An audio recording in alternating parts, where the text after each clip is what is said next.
Good morning. My name is Letitia Marais. I'm a social worker based here at Hospice. Part of the work that I do is bereavement counselling. And I'd really like to start off just by introducing or giving you some information in terms of the services that we provide here at Hospice. We talk about pre and post death counselling as social workers. And basically, what that means is that the social worker has an opportunity to engage with a patient, hospice patient, prior to the patient's death.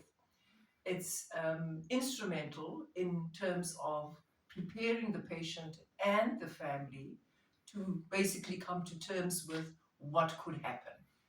Once the patient has passed on, we call it post-death counseling, and that is just again helping family members to come to terms with, cope with the patient's death, and basically just being there and supporting them in terms of the challenges, the difficulties they face in coming to terms with that person's death. Another service that we also provide here at Hospice is bereavement support, and it could be in terms of a group. Unfortunately, in the past, efforts to start a bereavement support group has failed. But there's currently I am co-facilitating a bereavement support group in the Northdale area here in Pietermaritzburg. And it's basically just listening to people talking about what they are experiencing now that the patient has passed on. Some of these family members I've had lost loved ones years ago.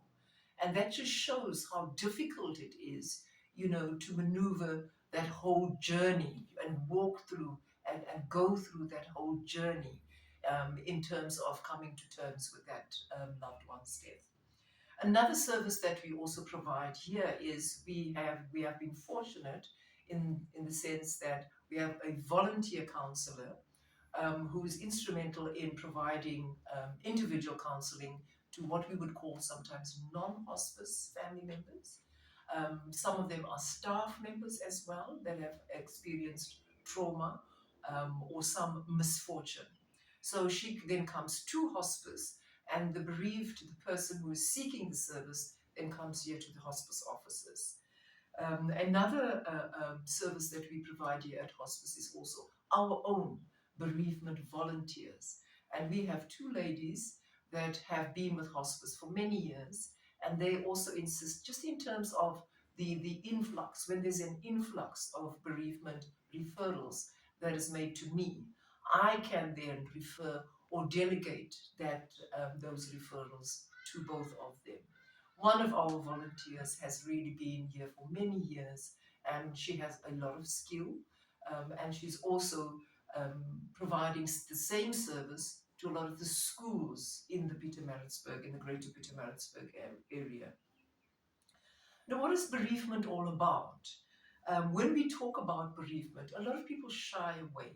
And what people usually say to me is that, it's such a difficult journey, despite the fact that they have people who support them. It's a very difficult journey in the sense that they hope that someone would come and just make it better. And that is not what happens. And I say to people, you need to take responsibility for your grief. There's no one that is going to come and wave a magic wand and the feelings, the pain, the sadness, the hurt is just going to disappear or dissipate. That is not what happens.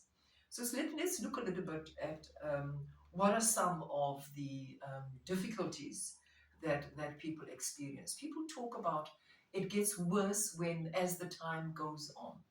And they thought that, or a lot of other people who are also grieving and mourning, tell them that it gets better with time. As the time goes by, it does get better. And it's different for different people. And unfortunately, there's no wrong and there's no right answer to those questions. What I want to say is that there's a lot of things that can help you in terms of your grief.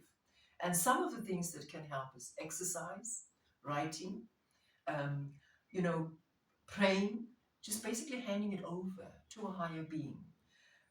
Finding someone to talk to as well, friends, a pastor, a priest, someone that you can confide in and trust that those thoughts and those feelings that you share with them is sacred, as sacred to them as it is for you.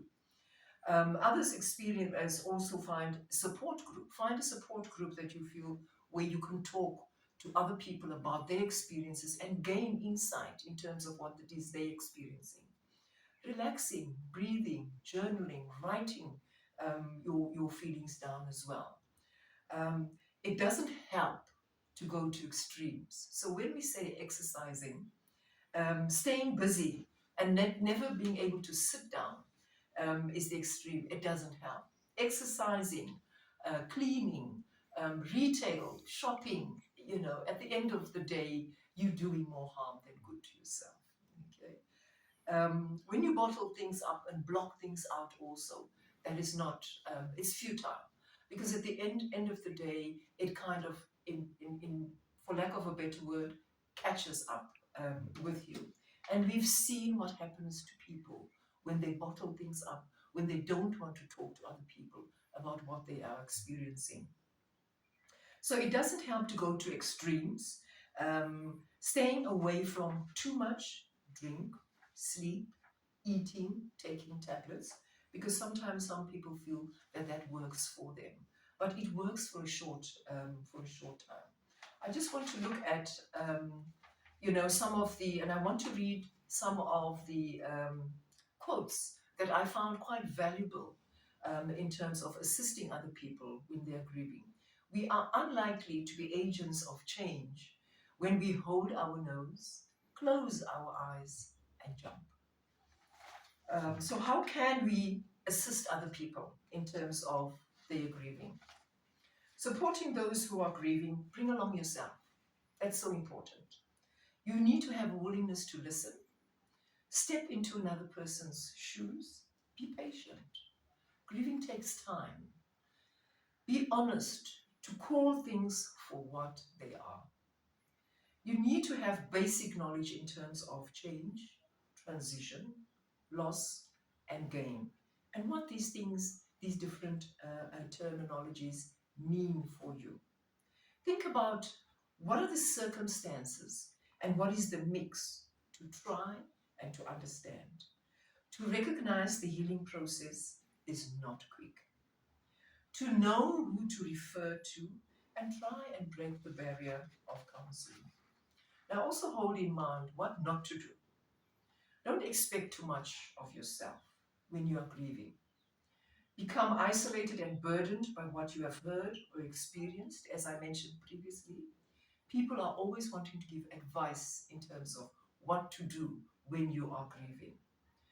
Don't make promises and not keep them, especially when we are dealing with children that are grieving, because children will always hold you to that promise. Remind yourself that you cannot fix this. It's not yours to fix. Not to say, for example, it will be fine. Your family are here for you. Something positive just to fill the space and to make you feel better. Human beings are incredibly resilient. And I echo this, especially for the young children as well. We underestimate how resilient young children are when it comes to death and dying and grief. People grieve in their own time. For some people, it may be a few months, a few years. For other people, it's a lifetime. That person is always in their thoughts and with them as a matter of in a sense as well. Grief work can be done later, but it comes at a price. So people put their grief sometimes on hold, but they later, in hindsight, realize that it does more harm than good. Silences are communication. I'm here, it says. And as human beings, we're not always comfortable with silences. We always feel that we have to say something when there are silences. But as it says, silences are sacred and respect that sacred space. So lastly, I want to talk about the value of bereavement. And basically, I just want to read an excerpt from here for something that I really find kind of puts it into perspective and basically in a nutshell. I wish I could say You get used to people dying. I never did. I don't want to. It tears a hole through me when somebody I love dies, no matter what the circumstances are. But I don't want it to not matter. I don't want it to be something that just passes. My scars are a testament to the love and the relationship I had and with that person. And the sky, so if the sky is deep, so was the love. So be it. Scars are a testament to life. Scars are a testament to the love that I loved deeply and live deeply.